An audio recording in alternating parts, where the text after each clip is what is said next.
Ei, Mayara, namastê. Pessoal, eu vou dando início, tá? Aos pouquinhos. Ô, Mayara, já que você está online aí, só me fala uma coisa. Você assistiu as últimas duas lives, ou as duas últimas aulas que eu abri com uma prescrição do Babaji, depois uma que eu falei sobre todos os yamas de uma maneira geral? Você assistiu essas lives?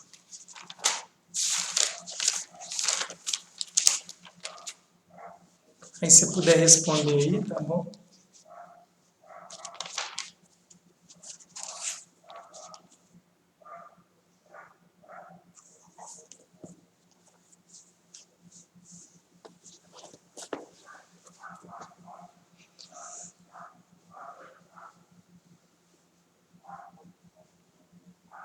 Ah, que bom, você viu todas, né? Então você acompanhou as duas últimas também. Bem, eu vou dando início aqui, né? Parece que por enquanto é só você que está online. É, só a título, né, do pessoal que depois talvez está vendo, uns estão assistindo por gravação. Lembrar, pessoal, amanhã vai ser 7 horas da manhã, tá? A da quinta vai ser 7 às 8h30. E na semana que vem volta de novo. Aí segunda e quarta de 5 às 6h30, terça 8 às 9h30, quinta de 7 às 8h30, tá? Bem, quando eu comecei essa temática, né, de falar sobre todos os yamas, todos os niyamas, o ponto principal que eu quis concentrar nisso foi porque eu tinha citado uma parte do Babaji, né, que eu coloquei como uma prescrição, vou falar isso de novo, quando ele fala primeiro para a gente se concentrar em construir o nosso caráter, depois alimentar a devoção, para depois começar a buscar o conhecimento divino, né? Então, como essa questão de construir o caráter, eu resolvi, então, reforçar esse aspecto ético e moral ou das autoobservâncias da yoga, com essa de ofertar, então, peraí que pausou.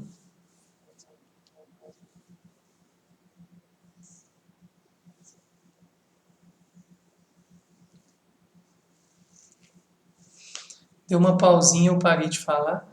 E aí, então, eu resolvi ofertar, né, uma pequena discussão, né, sobre uma pequena explanação e uma discussão, um olhar, uma contemplação sobre todos os yamas e todos os niyamas.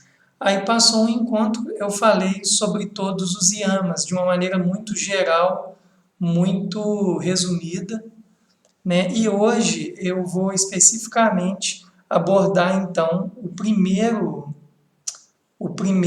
yama, né? Que é a rinsa, a não violência.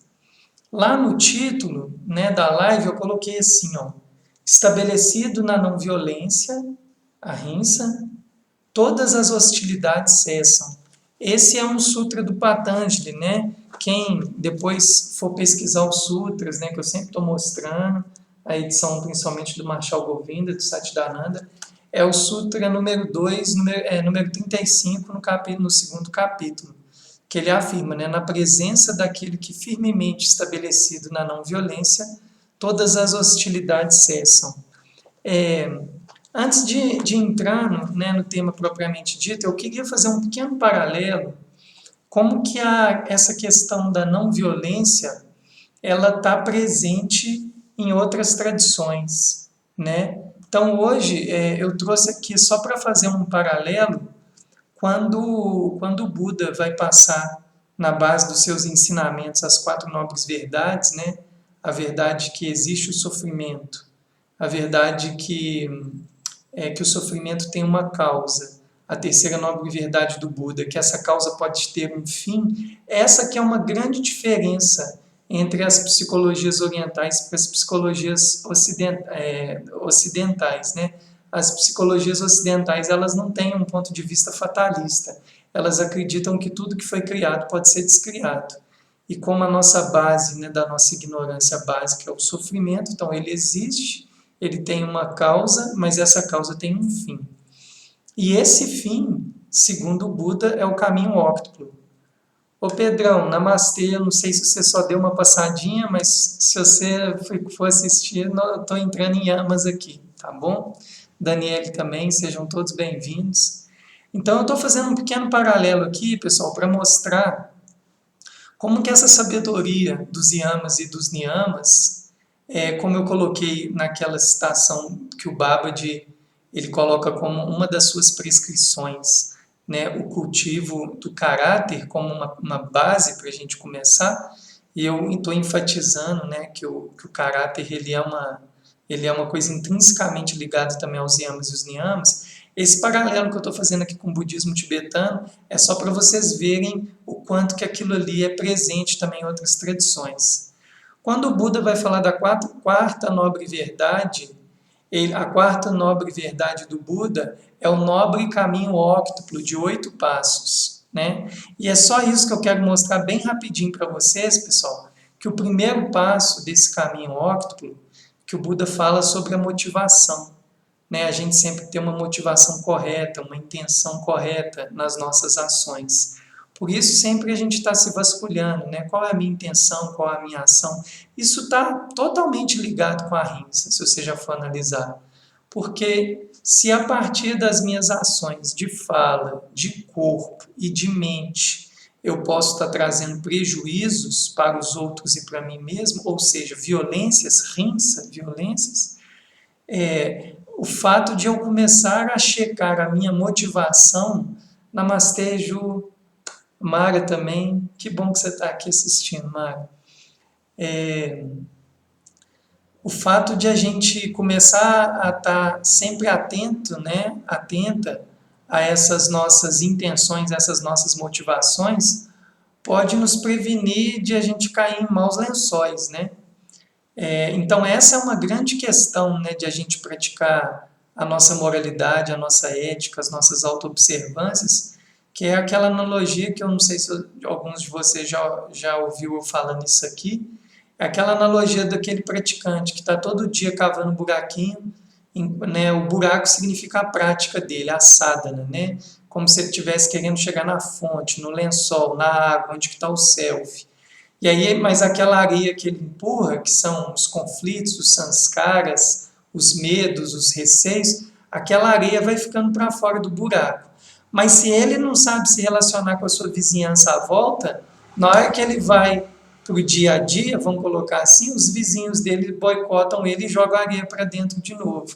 Essa é uma analogia que eu vejo quando o praticante ele faz uma prática espiritual desconectada da vida, né, do cotidiano dele.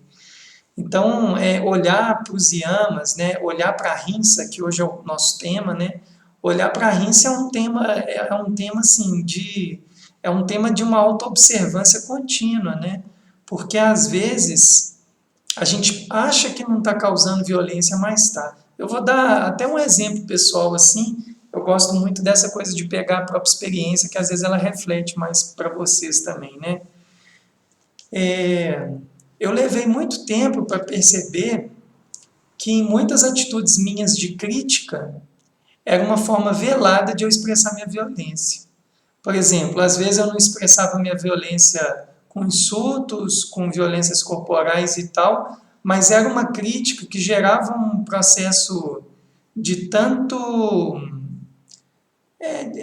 sofrimento para o outro, que depois eu fui percebendo, poxa, olha do lugar, o lugar que eu falo é da minha intenção, da minha motivação, ao falar determinada coisa para a pessoa. Isso é rinça, isso é violência. Por isso que quando, né, esse paralelo que eu estou fazendo aqui entre Buda e Patanjali, aqui para iniciar, antes de eu entrar em alguns textos aqui, nos sutras, né, só para a gente já vendo essa questão da rinça, né? Então, quando o Buda coloca no primeiro caminho óctuplo, o primeiro passo, a motivação ela é fundamental. Aí depois ele já fala assim, ó, evitar ações não virtuosas de corpo, de fala e de mente. Né? As ações não virtuosas de corpo está ligado a não matar, não roubar e o Buda chamava de não conduta sexual imprópria. Esse terceiro item, ele é um pouco mais complexo, tá? Eu vou falar de uma maneira bem resumida. É um pouco parecido com o que é colocado também nos Yoga Sutras, quando vai falar do brahmacharismo, né? É mais no sentido de não deixar de ver a dimensão espiritual do outro. A sexualidade imprópria aqui é quando ela entra apenas numa questão meramente hedonista de objetificação, aonde eu não levo em consideração a humanidade, a espiritualidade, o lado elevado do outro, né? E aí eu vou tendo uma relação muito seccionada, muito objetificada, muito de uso, né? E isso pode ferir, isso pode gerar violências com o outro, né? Quando ele vai falar das ações não virtuosas de fala, ele fala não mentir, não agredir com palavras, não criar intrigas ou fofocas, difamar, gerar discórdias, não falar inutilmente ou tagarelar, né? É interessante que, por exemplo, amanhã a live vai ser sobre Satya, verdade, né? Você vai ver que quando o Buda fala a lei, a segunda, a terceira e a quarta nobre verdade, elas já meio são conhecimentos muito parecidos com os yamas também, os niyamas, né? Porém numa ordem, numa forma de organização diferente.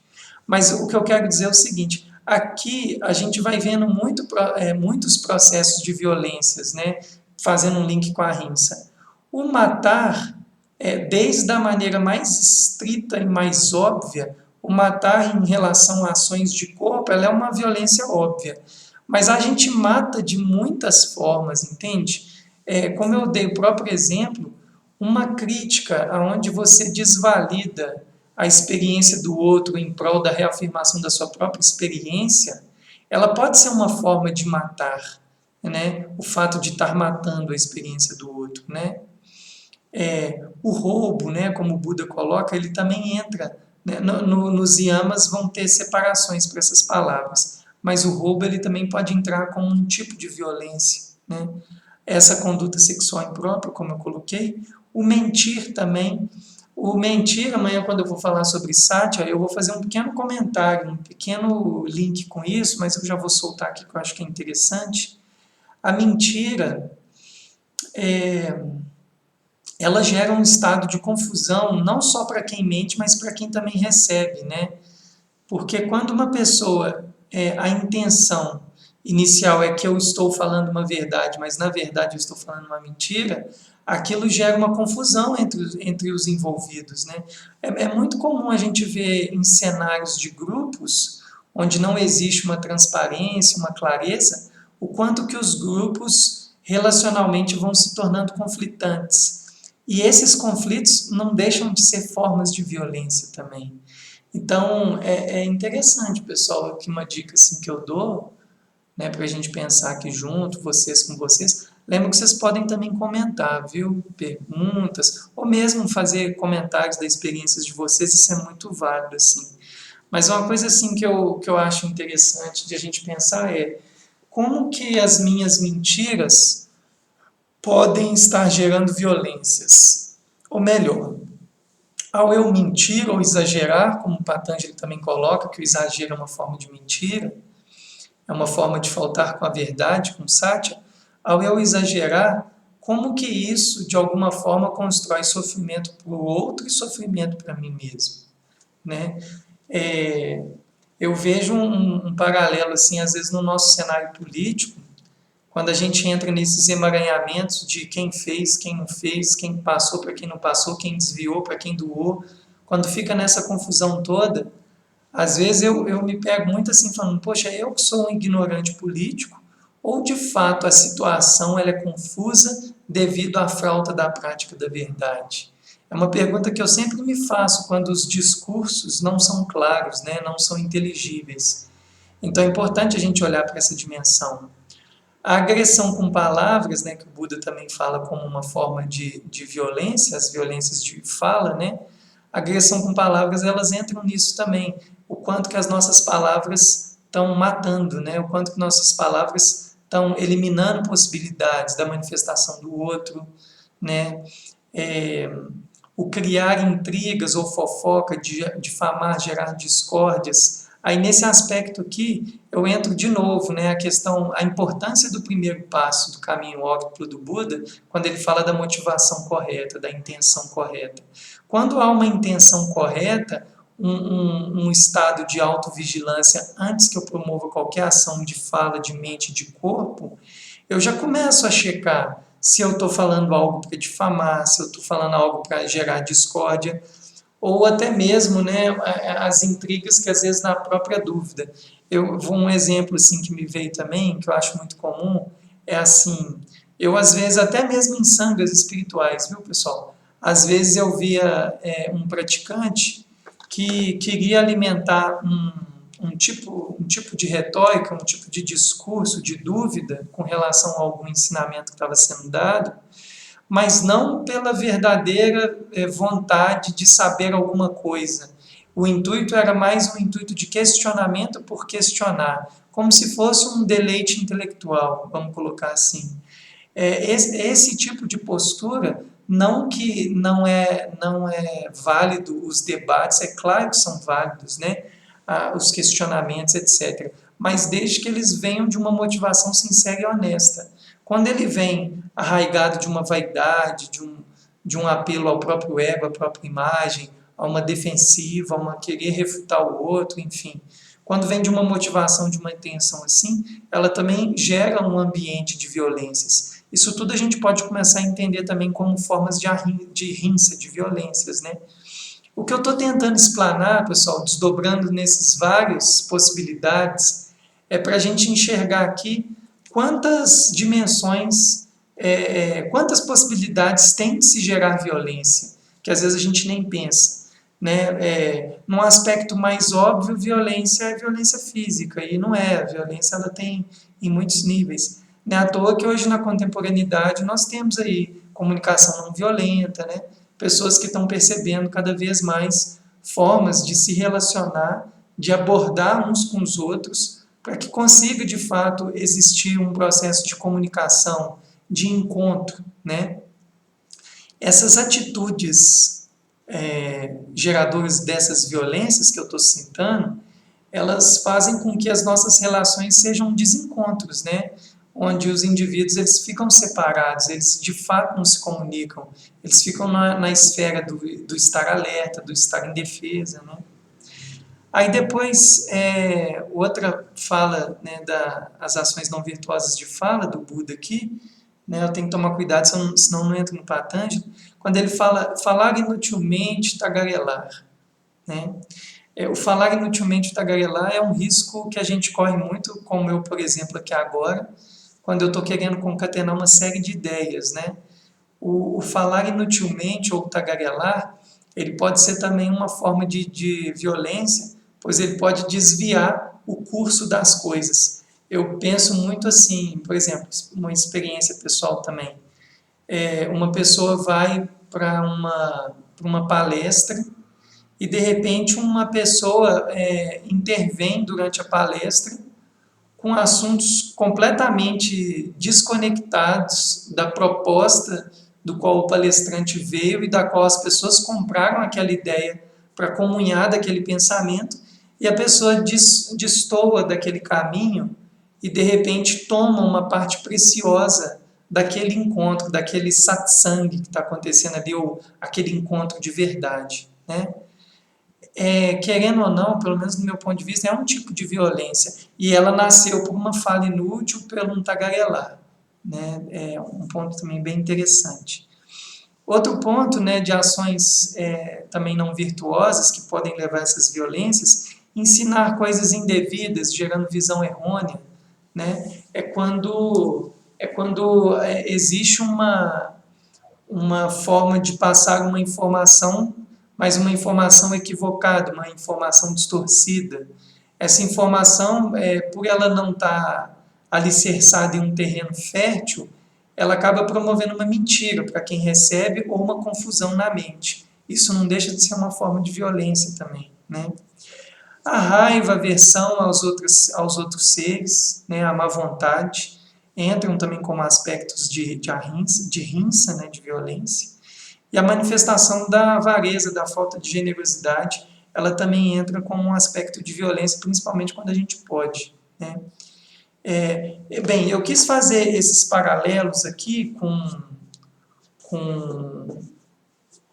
com Patanjali, e agora eu vou entrar especificamente em alguns, em alguns textos aqui que eu extraí do... Só um momento aqui, pessoal. Que eu extraí dos sutras do Patanjali, para a gente começar a desdobrar sobre a questão da rinsa.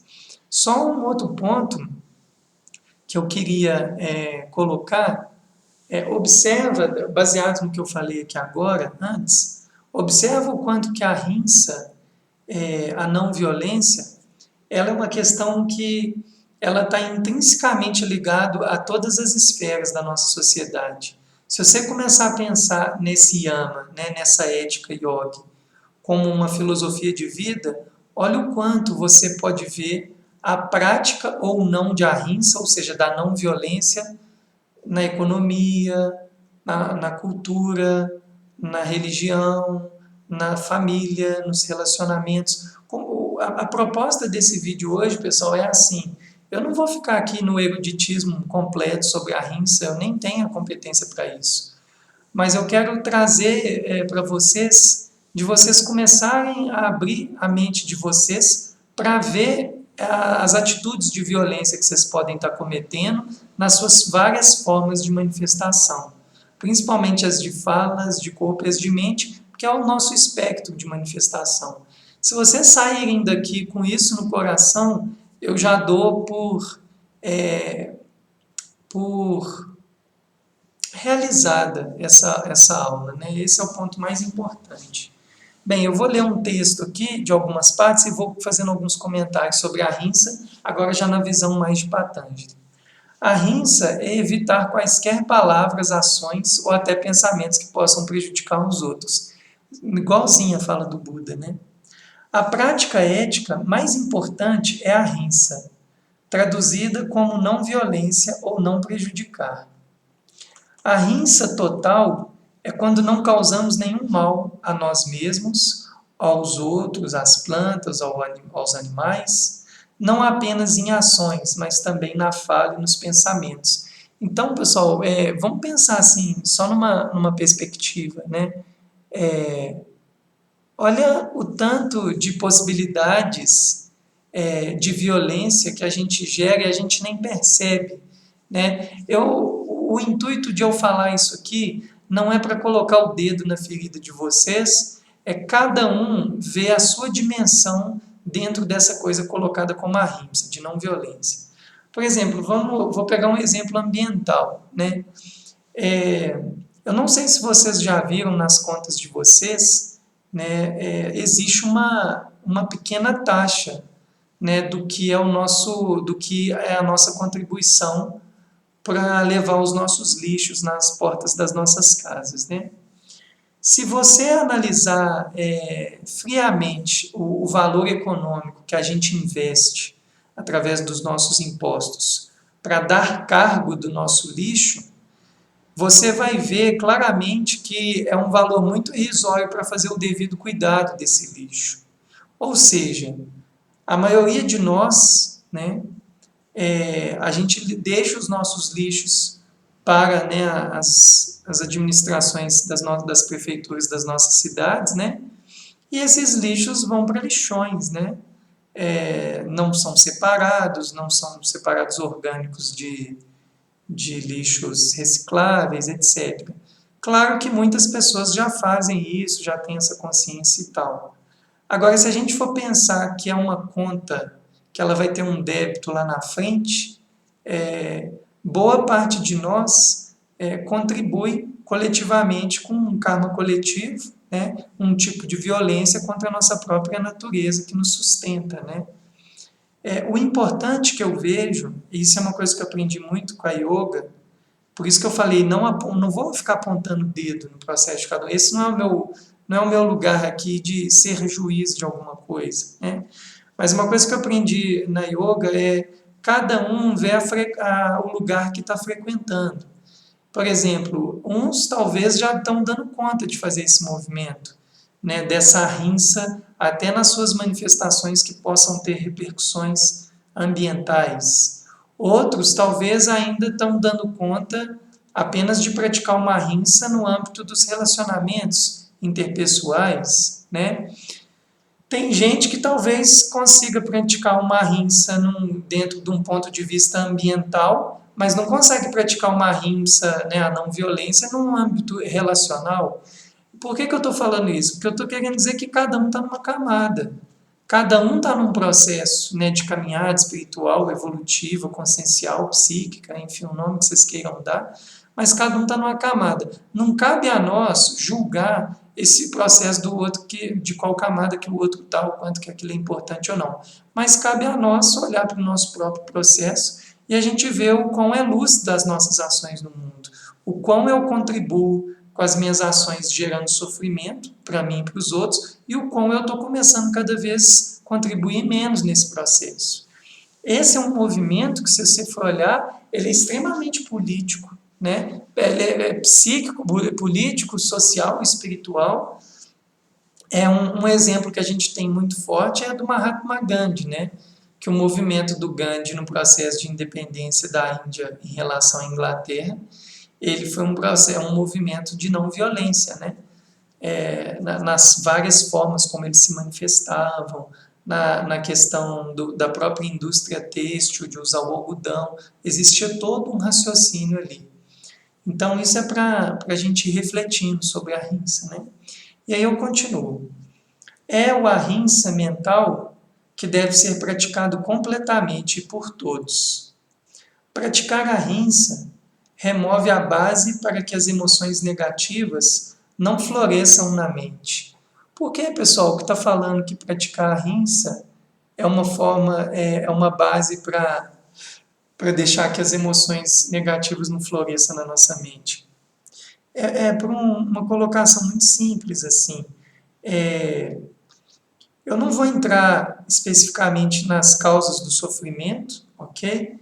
Mas eu vou falar de uma maneira bem assim, para quem já estudou um pouco também o budismo tibetano, a gente entende dentro dessas tradições que a causa básica é a vidya, é a nossa ignorância da nossa verdadeira natureza. A gente não sabendo o que a gente realmente é, a gente se identifica, né, com uma dimensão limitada do nosso ser, que operando nessa ignorância acaba trazendo sofrimento para os outros e para nós mesmos. E boa parte dos nossos sofrimentos nascem desses jogos de desejos e apegos, né, que vai fazendo sempre criar esse estado neurótico de mente, de nunca perder, de sempre querer ganhar, nunca querer perder, sempre estar procurando as experiências prazerosas e tendo aversão às experiências aversivas. Nesse intercâmbio, né, dual, a gente vai criando formas de sofrimento. A forma como a gente sai disso é quando a gente, de alguma maneira, consegue fazer com que a nossa mente consiga operar por uma outra perspectiva, né? Uma perspectiva não dualista, uma perspectiva que já começa a ter mais lucidez de olhar para situações que a gente mesmo cria ou que são criadas à nossa volta, e a gente vai tendo uma maneira mais lúcida de saber lidar com elas.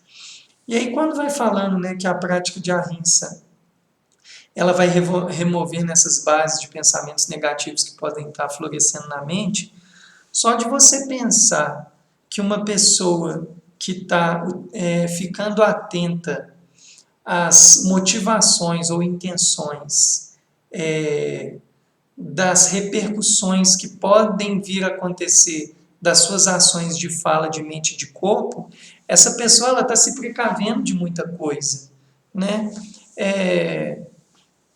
Vamos falar numa linguagem bem simples, assim. Se você não rouba, você tem uma chance maior de não ser roubado. Se você não violenta fisicamente, você tem uma maior chance de não ser violentado fisicamente, né? Se você pratica generosidade, existe uma chance maior também de haver um retorno de generosidade para você, embora não faça atos generosos com a intenção de que receba em volta. Faça pela simples consciência de fazer e porque é importante fazer. Então é nesse sentido que deixar a mente operando como uma interface, uma base estrutural, né, de não violência, isso traz muitos benefícios para a nossa volta e para a gente. Em outras palavras, pessoal, você de alguma forma vai entrando num processo de pacificação com as coisas. A rinsa, a não violência, essa ética yogi, ela é uma ética de não é uma ética de pacificação, é uma cultura de pacificação. Por isso que a gente sempre fala assim, yoga não é competição, yoga é cooperação. Quando você vê o yoga para pessoas levando para yoga uma visão de ganância, de poder, de competitividade, de quem faz o melhor asana, de quem levita, de quem não sei o que lá, isso é uma visão distorcida da prática. A prática, ela não é, a prática ela é para pacificar o próprio praticante e como o yoga, o praticante, e como consequência as pessoas à sua volta, né? Quando o Patanjali comenta sobre o Ahimsa, no capítulo 2, no número 35, ele vai falar de aspectos muito interessantes. Hoje eu acredito que não vai dar tempo de eu ler essa parte, porque eu estou linkando vários pontos diferentes, mas ele vai falando, né, o Patanjali não, o Satchidananda comentando esse sutra, o 2.35, que é o sutra, na presença daquele firmemente estabelecido na não violência, todas as hostilidades cessam. Por que todas as hostilidades cessam? A manifestação da pessoa não é hostil, a pessoa é um pacifista. O mais interessante é que o pacifista, até quando ele é hostilizado, se ele está num nível de sabedoria, a hostilidade não bate nele, volta, né? Porque o indivíduo ele sabe do lugar de onde ele está manifestando, né? Mas tem um momento aqui que o Satchidananda comenta, né? Que ele faz um paralelo, né? Que um praticante realmente realizado, um yogi que cultiva, né, esses valores com algum nível, que ele acaba sendo também não só, ele não fala isso, eu que estou linkando, mas não só um agente de pacificação à sua volta, né, na sua própria manifestação, quanto aí, né, não sei para quem acredita nessas coisas, mas até na sua própria presença energética, né.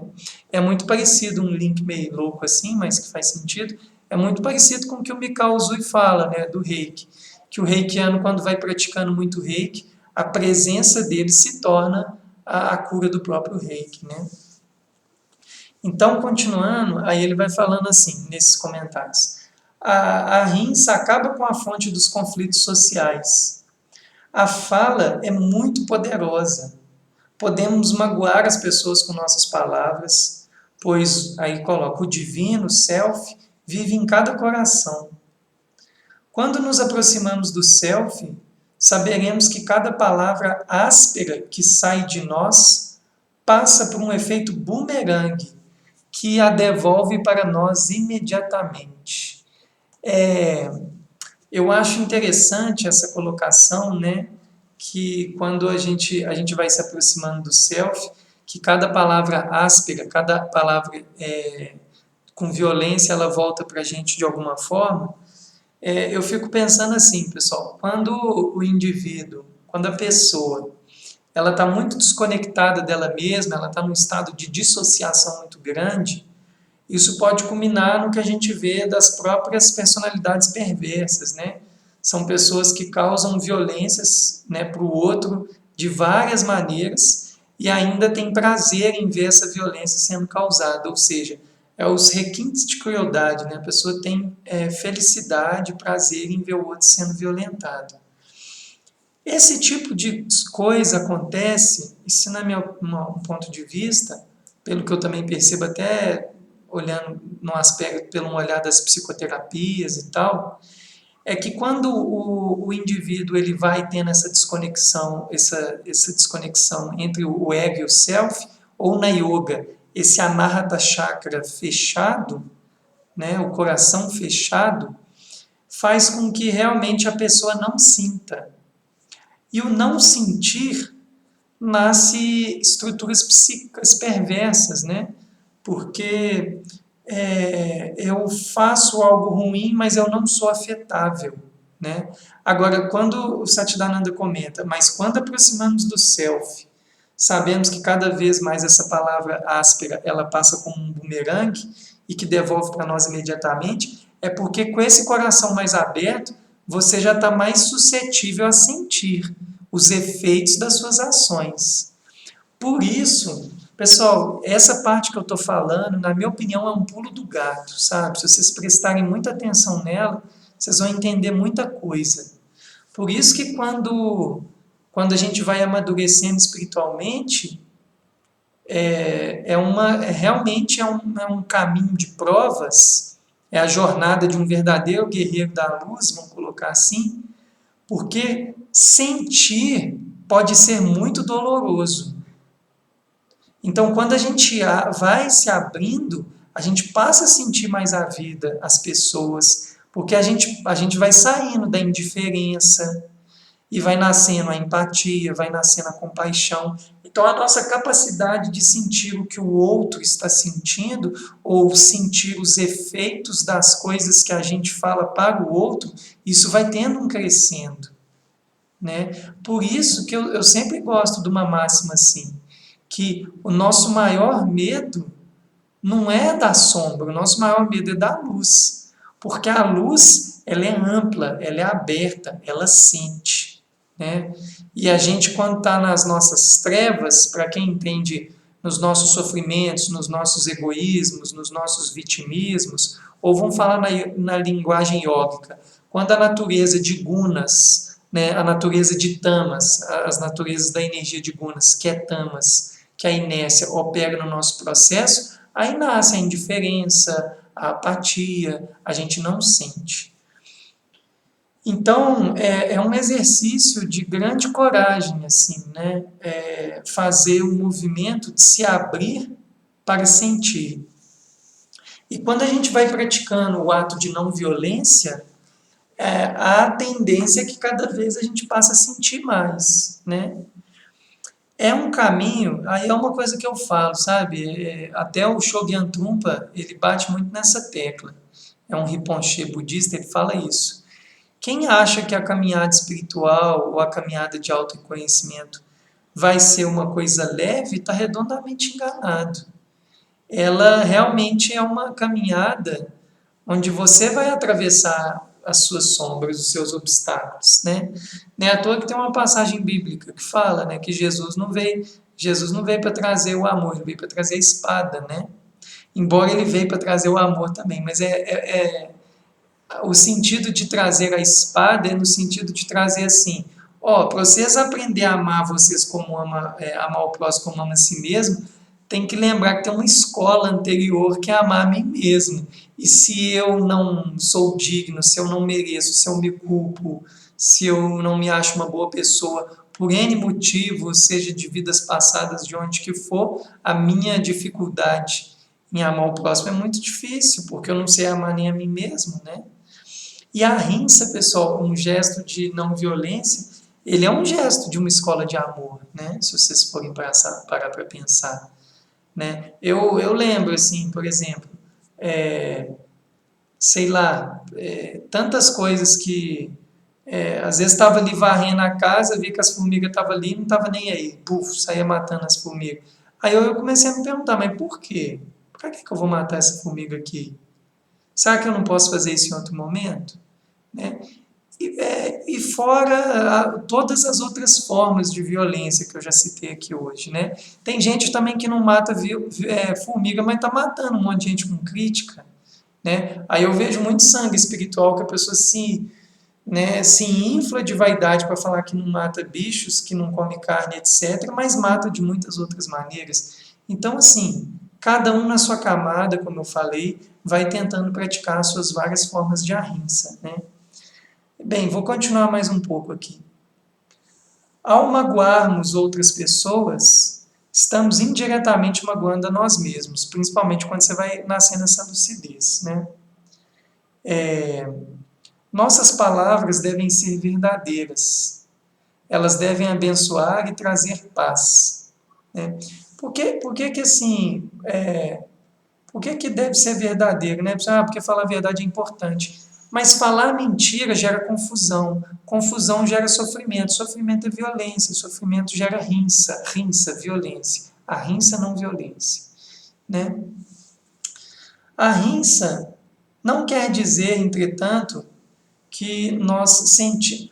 outro detalhe, quando fala assim, nossas palavras devem trazer paz, devem abençoar e não maltratar, né? Tem uma coisa que uma vez eu vi uma pessoa falando de uma constelação familiar, eu achei isso muito bonito, que a pessoa falava assim, olhar com bons olhos para o outro, né? Então, assim, olhar com os bons olhos, pensar com bons pensamentos, e mesmo, pessoal, quando for um momento, talvez, de falar vamos falar uma famosa real para o outro, existe o como falar, né? Ser sincero, ser transparente, não é sinônimo de ser violento, né? Eu vejo que tem um senso comum que fala assim, a pessoa fala assim, comigo é na cara, comigo eu não levo para casa, etc. Tá, você não leva para você, mas você faz o outro levar para ele, né? Então, é no sentido de assim, sim, verdade, transparência, o que dá para fazer no seu momento, dentro do que você dá conta, mas tenta ao máximo não gerar essa violência para o outro, senão vira um ciclo, né?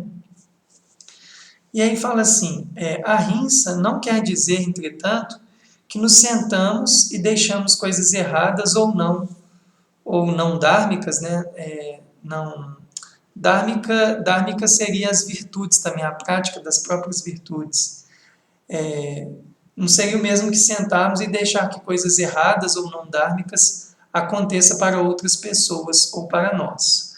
Proteger os outros é uma forma de ahimsa, né? Essa é uma fala bem interessante. Então, por exemplo, eu vejo muitos ativistas, né, que estão aí nos protegendo também, os nossos direitos, os valores conquistados, e muitas vezes, de acordo com os cenários dos quais eles estão envolvidos, né, seja político, seja social, né, seja de grupos, essa pessoa muitas vezes ela vai ter que ter uma postura muito firme, né, para combater ali uma desigualdade, um conflito, mas que isso, mesmo nessa firmeza, isso não pode ser entendido como violência, isso é uma rinça, é uma não violência. Essa pessoa está lutando, né, para manter decisões que vão gerar muito mais consequências negativas, ou seja, violência para os outros. Então isso também é rinça. Eu acho muito interessante assim, essa crença, né, que tem muitas pessoas que falam, né, pessoas lúcidas geralmente não falam esse tipo de coisa, mas quando a gente ouve assim, não tem político que presta, etc. Não, pessoal, isso é um paradigma. Tem muitas pessoas que estão ali, né, nos defendendo e sendo verdadeiros karmas yogis, né, praticando a rinça, a não violência, e mesmo que nem conhece o nome dessa palavra, mas tem isso como um valor, né, como uma prática. Quando eu terminar daqui 2 semanas todos os yamas e os niyamas, eu vou separar uma outra live que eu vou falar sobre a questão da universalidade desses ensinamentos, porque quando mal entendido, as pessoas pensam, né, que os ensinamentos da yoga ou do budismo ou de outras tradições é como se fosse um ensinamento, um mandato, né, vocês têm que seguir. Mas quando o próprio Patanjali vai desdobrar sobre os yamas e os niyamas, e o Buda também sobre o caminho óctuplo, os dois falam uma coisa muito interessante. Eles falam que isso é uma sabedoria universal, que é como se a nossa natureza intrínseca da nossa verdadeira essência do nosso ser, ela pratica a rinça, ela pratica satya, ela pratica a não ganância, ela pratica a compaixão, generosidade, que isso seria uma sabedoria natural. O lance é que, por vários motivos, a gente vai se tornando ignorante de muitas coisas e por educação, por cultura, por vários processos que a gente passa, a gente de alguma forma vai perdendo, né, essa lucidez sobre essas qualidades universais, né? Aí depois eu vou continuando aqui mais um pouco, aí depois fala assim, yoga começa onde não há luta interna, briga, onde não há força de maneira nenhuma. toda frustração é uma luta sutil. Toda vez que nos frustramos, toda vez que nos julgamos, criamos uma tensão interna e a força vital que está fluindo fica bloqueada por esse conflito. Quando fala que yoga, né, yoga começa onde não há uma luta interna, no sentido que esse era um ponto assim que eu queria caminhar mais para o final dessa parte de ensinamentos, que antes de a gente olhar também, né, além de olhar, né, antes, pode ser antes, mas além de a gente olhar para as nossas ações não virtuosas de corpo, de fala e de mente que geram violências, rinças, né, para com os outros e tal, a gente tem que ficar muito atento em descobrir as rinças que a gente está causando para nós mesmos, as nossas faltas de autocompaixão, as violências que a gente promove, né? Como, por exemplo, as culpas que a gente carrega, os não merecimentos. Então, todo esse cenário de cada um com a sua história, com a sua particularidade, conforme vai praticando, vai descobrindo, né, as formas de como eu me violento. Eu não sei se vocês estão vendo essa live com canetas, escrevendo coisa e tal, mas isso é uma coisa que eu encorajo muito a vocês se perguntarem em meditação. Como eu venho causando violência para mim mesmo? Né? Como que eu faço isso? Pessoal, pode ser de tantas formas, pode ser se submetendo a relacionamentos abusivos, desde o aspecto sexual, relacional, profissional. Pode ser, como que eu causo violência para mim mesmo? Pode ser na forma de se alimentar, de se cuidar do próprio corpo, de cuidar da própria mente, né? Pode ser das formas como eu me boicoto, de fazer as melhores escolhas, coisas que eu poderia escolher, coisas que seriam muito mais benéficas para mim, eu acabo optando, sei lá, por escolhas piores. Tinha um professor meu que falava isso, né? Que ele falava assim, quando a gente está alimentado por núcleos muito fortes de culpa, vergonha, fracasso, a gente tem a tendência de escolher para mim apenas o pior. Né? Isso para mim, em termos assim de consultório, quando eu trabalho como psicoterapeuta, isso em termos de consultório para mim, eu vejo de uma maneira muito clara, assim, o quanto que quando a pessoa está com esses núcleos e que geram essas violências internas, o quanto que a pessoa acaba se boicotando e não optando por situações, experiências, escolhas que trariam mais benefício para ela própria naquele momento, ou para ele próprio, e para os outros. Então é muito importante a gente olhar essas brigas internas que estão permeadas de violência, né? Aí, pessoal,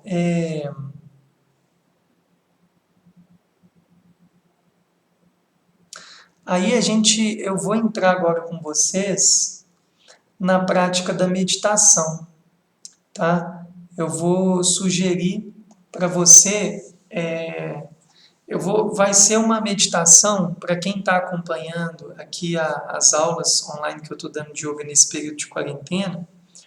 Eu sempre faço um ensinamento e culmino numa prática meditativa, né, que está totalmente ligada ao ensinamento. E eu elegi uma técnica de meditação para eu estar podendo ensinar para vocês estarem podendo praticar todos esses ensinamentos que estão sendo passados.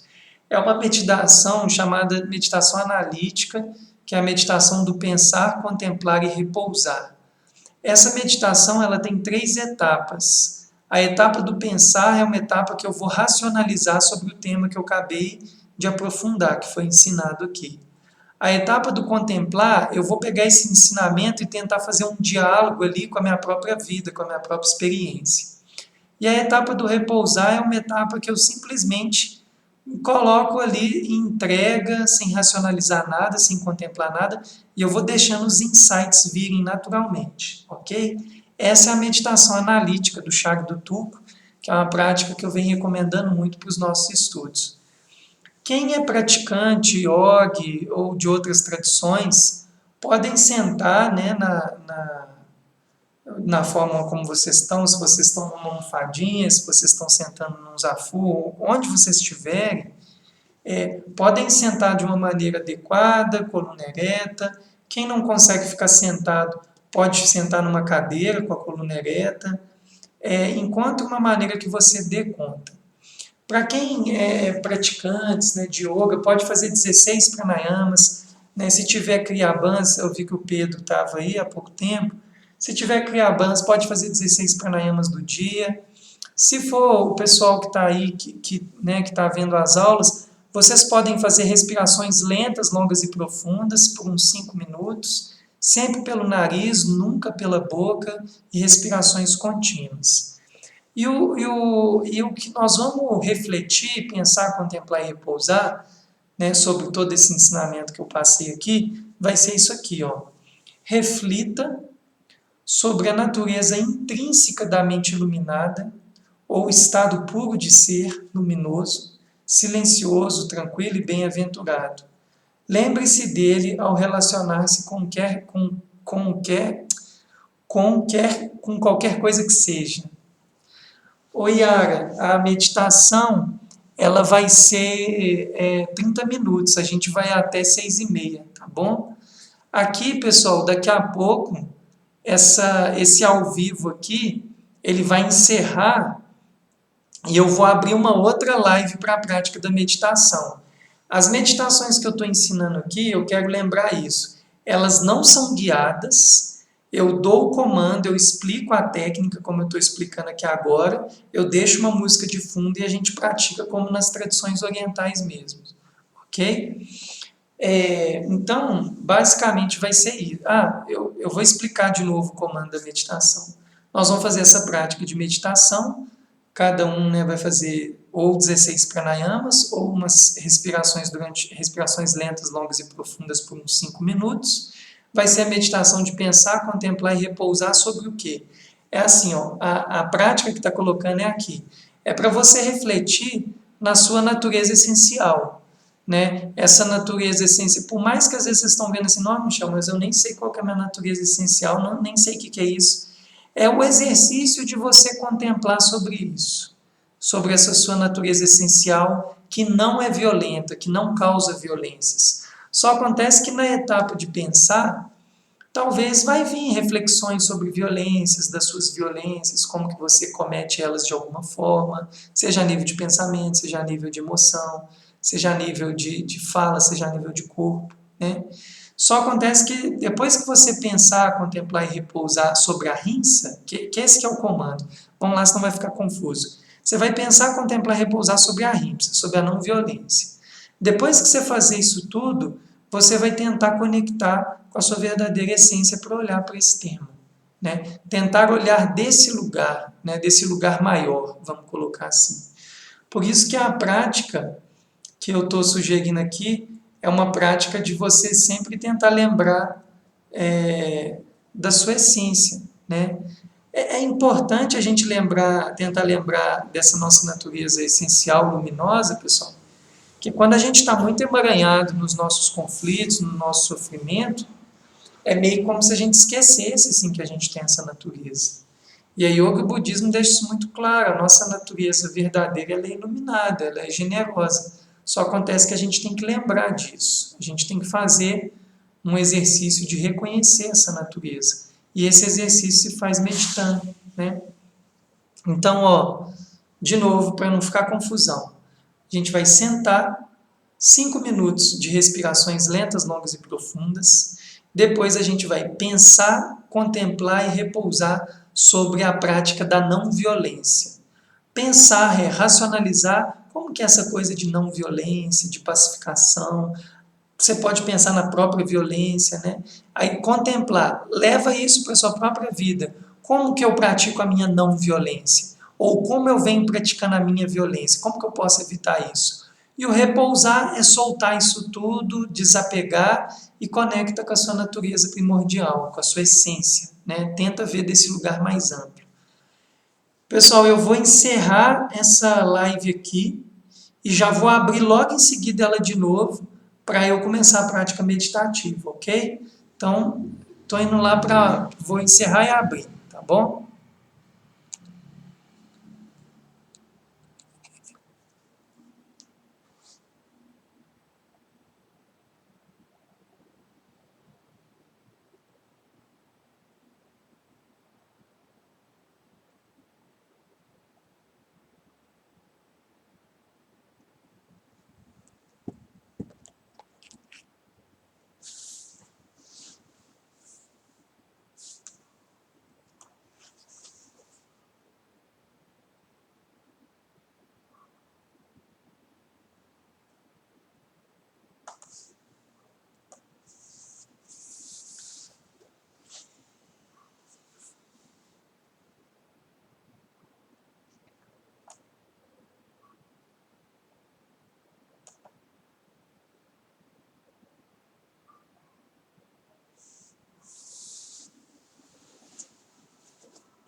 Vamos chegando, Wellington. Já vou dar o comando, tá, pessoal, para a gente começar a meditar.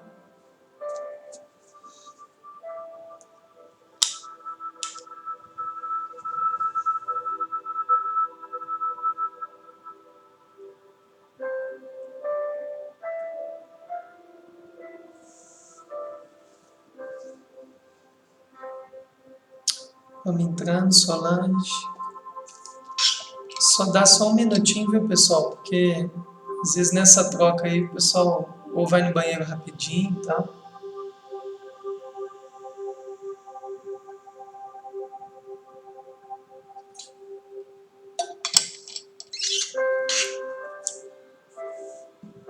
Ok, pessoal. Então, a gente vai começar a nossa prática de meditação, ok? Vai encontrando uma posição confortável. Om Kriya Babaji Namah